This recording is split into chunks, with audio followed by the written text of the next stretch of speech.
Hello everyone, welcome back to the channel. Thank you again for all of your fantastic comments that you're giving to my videos, and also for the subscribing.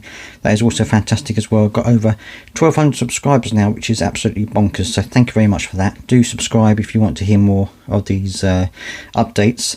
And today the Prime Minister is giving his speech at the Labour conference, and he is expected to announce measures to sort out the welfare system, shall we say.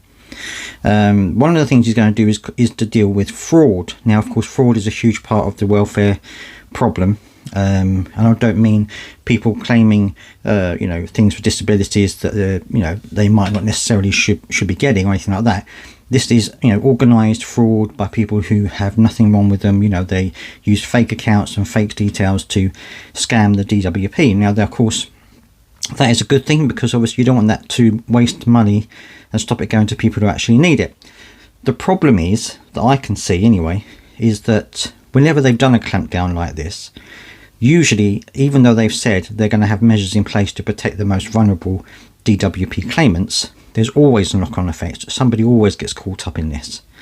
I've read before, and I've heard from people before who have been accused of claiming too much, and then when it's been when they've looked into it, it hasn't been the case. And there have been people who have various different problems have arisen because of this tightening of the DWP fraud situation. Now, of course, it has to happen, and it's great that they are looking into it, but they said that they're going to have people who are well trained in this type of situation, so that they can target people that are committing this fraud without affecting the the vulnerable.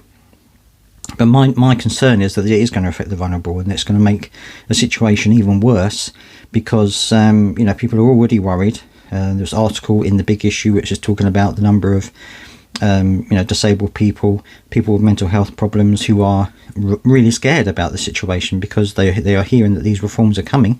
They don't know what they are, and they don't know how it's going to affect them. And of course, it is a very worrying situation. Keir Starmer is expected to announce welfare reforms, with details coming later on. But it means that obviously there is going to be some welfare reforms. Everyone knows that is coming.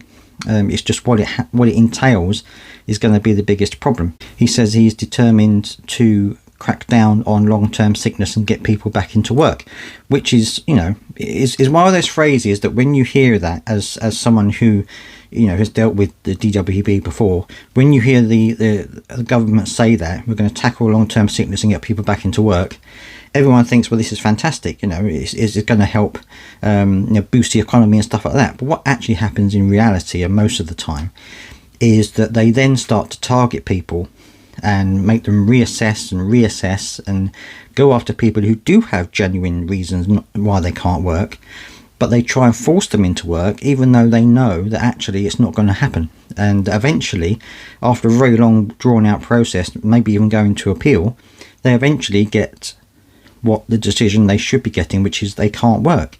But in the meantime, they've got months, if not years, of stress and hassle and worry, because the DWP thinks that they should be working when actually all the evidence suggests that they shouldn't. So while it's good that they're going to get people who can work into work and help them get into work, because there are a lot of people who are disabled who want to work but simply can't get the support they need from employers and things like that. So if they can sort that out, then yes, that'd be fantastic. But they have to make sure, I think, that they don't impose these things on people who genuinely can't work, but try and force them into applying for jobs, or force them to be reassessed all the time and things like this. Even though they've just had an assessment, have it reassessed again.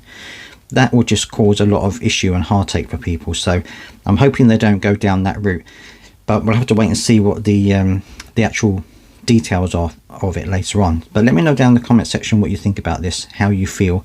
If you're someone who has been on the end of one of their reforms, shall we say, let me know down in the comment section. I would love to hear your thoughts.